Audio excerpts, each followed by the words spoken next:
You ever see someone so mad they forget how law works? That was Karen from the HOA, red-faced, screaming, waving her phone like it was a weapon, when I pulled my fully legal, fully paid-for houseboat into my own private lake on my ranch. I hadn't even finished tying off the rope when she stomped out of her golf cart, yelling something about community water rights and maritime HOA violations. Then, dead serious, she called the cops. On me. On my land.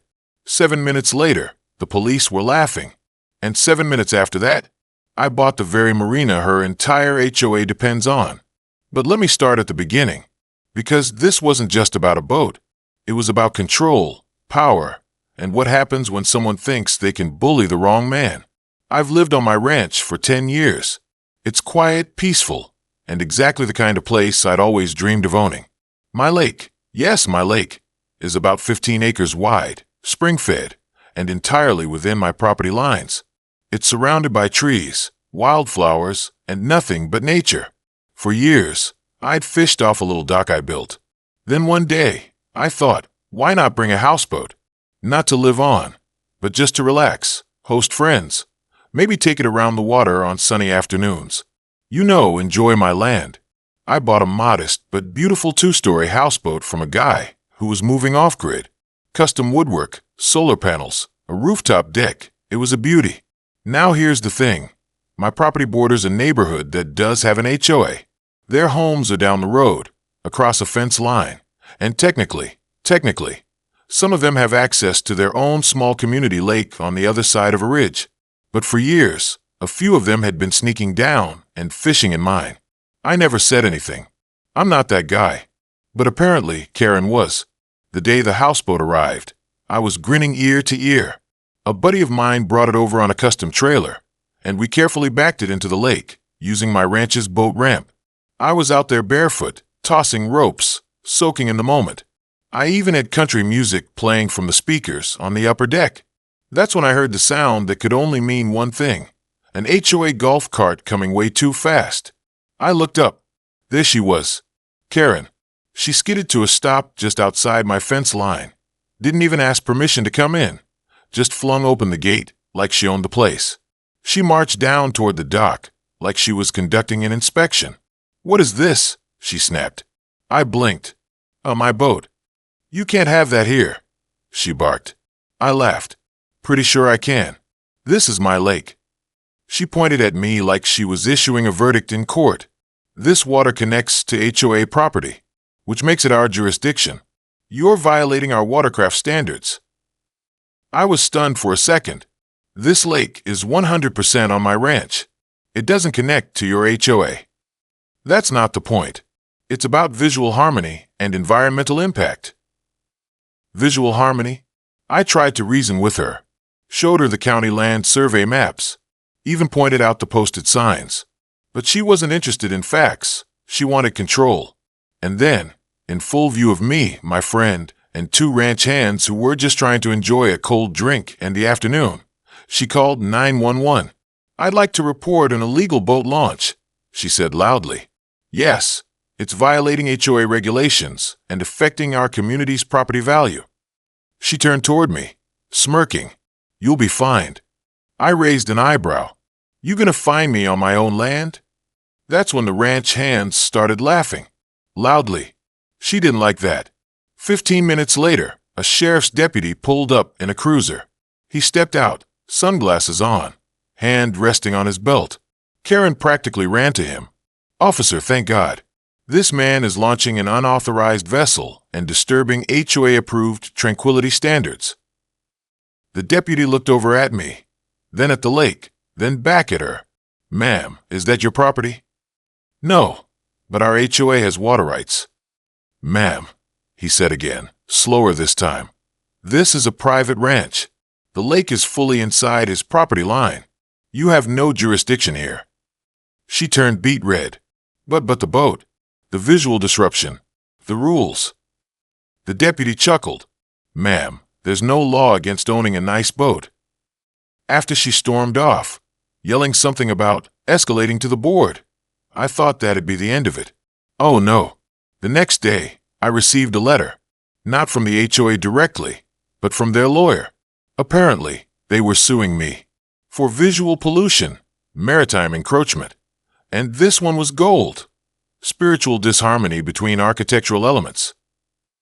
I laughed so hard I nearly fell off my porch. But what really got me? They included a cease and desist ordering me to remove the houseboat within 72 hours or face HOA-issued property liens. Again, on my land. That's when I decided, time to stop playing nice. You see, what Karen and her HOA didn't know was that I'm not just some rancher with a boat. I run a pretty successful logistics business. I know how to move things, buy things. I also know land values. And most importantly, I know how to make a point. So I made a few phone calls. Turns out, the HOA's little lakeside clubhouse in Marina, the one they use for paddle boats, HOA barbecues, and their annual exclusive lake gala, was technically under separate ownership. It was originally owned by the developer, who still had a stake in a few parcels. And guess what? He was looking to sell. I called up the developer directly, an older guy named Dennis, semi-retired and living in Arizona now. We talked for about 20 minutes. Turns out, the HOA had been late on lease payments multiple times. They technically rented the marina access under a long-term agreement, but the ownership still belonged to Dennis and his company. He was done with it, tired of the complaints, tired of the legal threats from Karen and her cronies.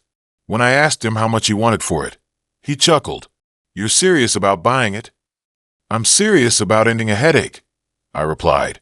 He gave me a number. I didn't even negotiate. I wired a deposit that same day. By the next morning, I was the proud owner of the marina that the HOA had built their entire lakeside lifestyle around. It wasn't even that fancy. A small boat dock, a storage shed, a gravel lot for guest parking. But for the HOA, it was a centerpiece. It was their pride and joy. And now it was mine. I didn't announce it publicly. Not yet. I wanted to let it marinate. So I waited for the perfect moment. That weekend, they were hosting a summer serenity brunch at the marina. White tablecloths, acoustic guitar, mimosas. HOA members all dressed up like they were attending a yacht club event. I pulled up at the gate in my truck, parked calmly, walked down to the main entrance with a clipboard in my hand. Karen spotted me instantly. "You can't be here," she barked. "This is a private HOA event." I smiled. "Actually, it's on private property." She scowled. "Exactly. Our private property." I handed her the deed. The blood drained from her face. "This is a joke," she whispered. "Not a joke. I own the marina now." Behind her, a few of the board members were watching with growing confusion. I nodded politely to them. "I'm going to need everyone to clear out in the next 10 minutes, I said. "Insurance reasons." Karen lost it. "You can't do this. You're not allowed to evict an HOA event." I shrugged. "You tried to evict my boat from my lake. This feels poetic." The best part? I'd already hired security. Not rent-a-cops, but real professionals. 2 guys in black polos and radios appeared behind me. One of them handed Karen a printed notice. "Effective immediately," he said. "This property is closed to public use unless authorized by the new owner." Karen looked like she might explode. The crowd began to murmur. A few people started packing up their plates and folding chairs quietly. Others just stood there, stunned. She screamed something unintelligible about calling the board, the mayor, the president. I don't even know. I just stood there smiling, taking in the scene. This wasn't revenge. This was relief. I dealt with years of HOA nonsense bleeding into my property line. Lawn complaints, sound complaints, a formal complaint once because a cow had mooed too loudly near the back fence. This was closure. Later that evening, I posted a notice to the HOA's online forum, just to make it official. Effective immediately, the Lakeside Marina is under new ownership. All existing rental agreements are void. Future use is subject to case-by-case approval. The comments came flooding in. Some were furious. Some tried to be diplomatic. A surprising number were supportive. Turns out, not everyone liked Karen. One guy messaged me privately. Said, "She fined me $200 for leaving a canoe tied up for 2 hours. You're a legend." A woman wrote, I've lived here 10 years and never seen her lose so hard. Thank you. By Monday, the HOA called an emergency meeting. I didn't go, of course, but I did drive by slow enough to watch them gather in panic at the community center. I parked the houseboat that night dead center in my lake, strung up some fairy lights around the top deck, cracked open a beer, and turned on some classic rock, just loud enough to echo over the ridge. The silence from the HOA side was golden, but it wasn't over, because a few days later, I got a letter in the mail. Another lawyer letter, but this time, not from the HOA. It was from Karen personally. A cease and desist about character defamation and intentional disruption of HOA function. I actually laughed out loud. She was trying to sue me for buying property. At that point, I decided it was time to really make things uncomfortable for her. I made the Marina public for everyone except HOA members. Free paddleboarding Saturdays. Fishing for local kids. Even installed a little coffee truck next to the dock. I hired a local band to play on weekends.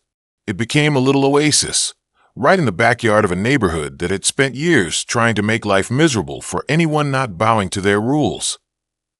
Karen, she started showing up, yelling through the gate, trying to stop people from having fun. She even tried calling the police again. But this time, the police didn't show up. They knew the game now. She lost her board seat a few months later after a vote of no confidence. Apparently, people were tired of fines over mailbox colors and parking angles.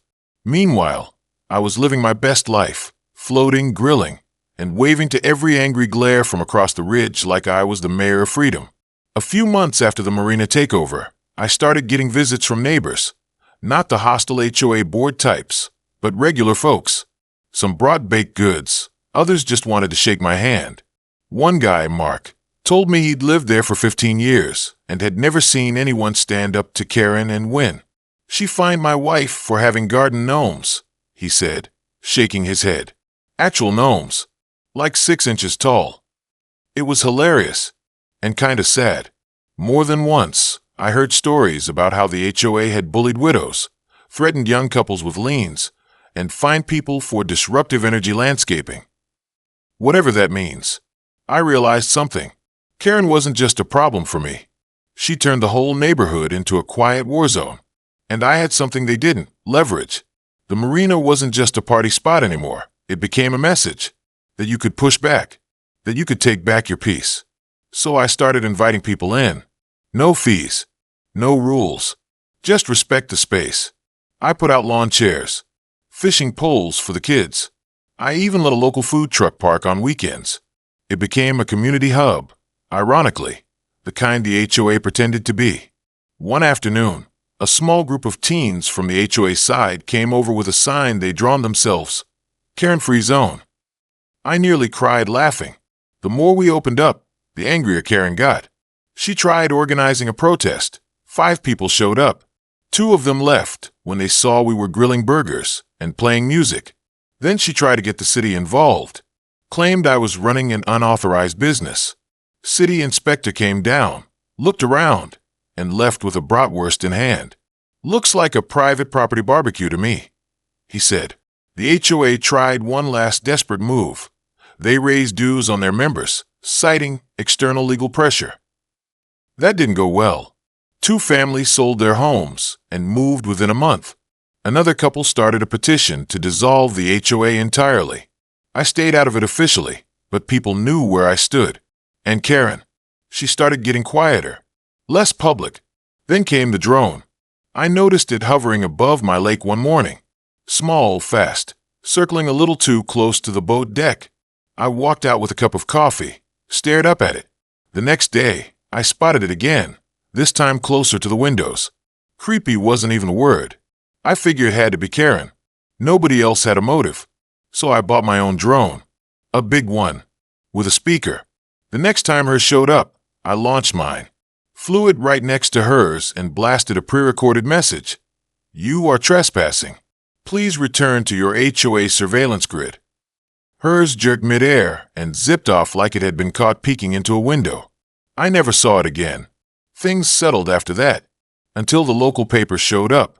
A journalist had heard about the Rancher versus HOA Marina war and thought it'd make a fun weekend feature.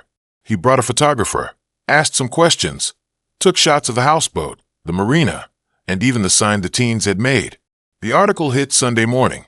Front page. Houseboat hero buys HOA Marina, turns it into community haven. Karen must have lost her mind. By noon, my phone was buzzing with interview requests, podcast invites, and even a real estate agent asking if I'd be willing to partner on developing freedom-minded properties. I wasn't looking for fame, but the coverage sent a clear message. The little guy could win. I started getting mail, letters from people across the country who dealt with abusive HOAs. Some were heartbreaking. One lady said her HOA fined her for flying a military flag for her deceased husband. Another man said he'd been evicted for repainting his garage without permission. I couldn't believe it. I just wanted to float a boat. Now I was some kind of folk hero. And Karen, she completely vanished from public life. Her house went dark. Grass started growing taller. Rumor was she was staying with a friend out of town, waiting for things to blow over.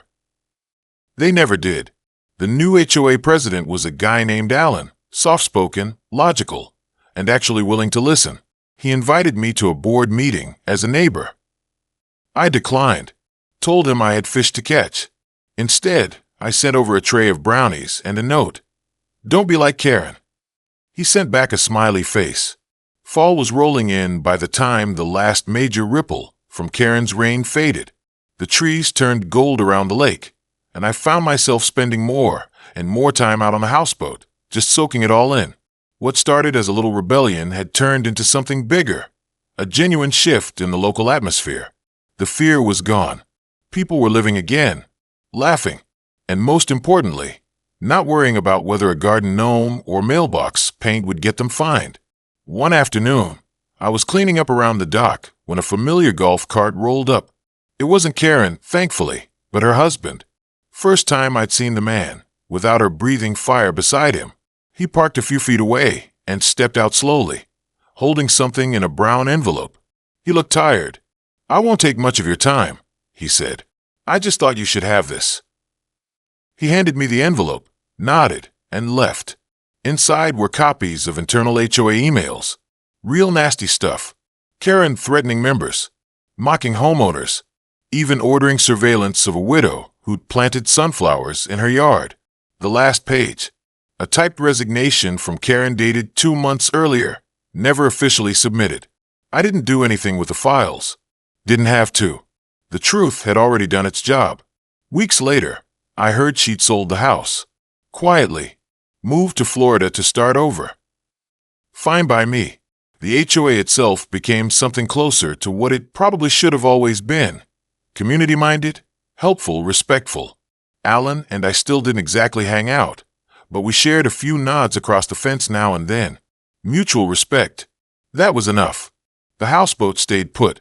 I ended up converting the lower level into a tiny guest house for visiting family. The top deck. Still the best view in town. Sometimes I'd see kids fishing off the dock, laughing like they had the whole world in front of them. And I'd think about how all of this started, because someone couldn't stand the sight of my boat. It wasn't long after Karen left town that something unexpected happened.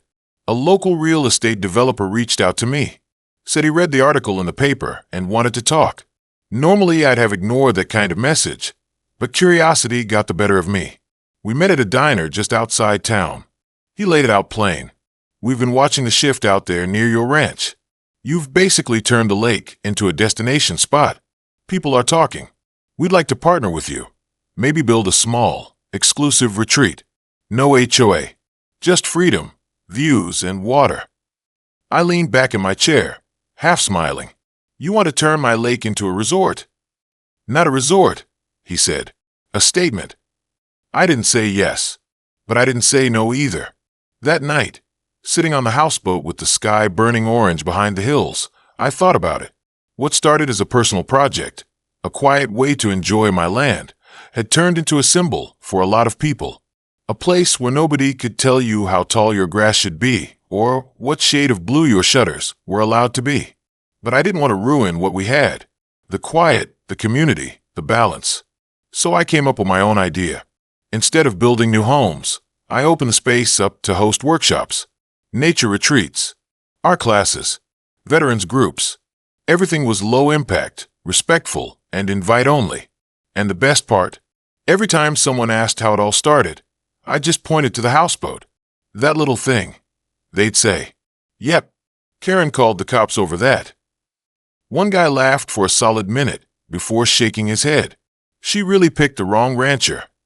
Over time, the lake in Marina became known as the No HOA zone by locals.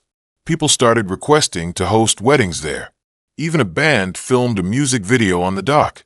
And every once in a while, someone would whisper, "Is it true you bought it just to get back at her?" And I'd grin. The truth is, it stopped being about revenge long ago. It became about peace, ownership, the right to enjoy what you built without someone trying to control it. One day, I got a letter from someone new. A woman from 3 states over. Said she was being sued by her HOA for putting up a porch swing. She asked if I'd be willing to talk to her group about how I stood up. I called her that night, because if there's one thing I learned, it's this: sometimes, you just need one person to say no loud enough for the rest to remember they have a voice too. And if my little houseboat and a stubborn streak could do that, then yeah, I tell the story again and again. Thanks for sticking around through the whole wild ride. If you like this story, make sure to hit that like button and subscribe for more. There are plenty more battles with Karens, HOAs, and unexpected comebacks you won't want to miss.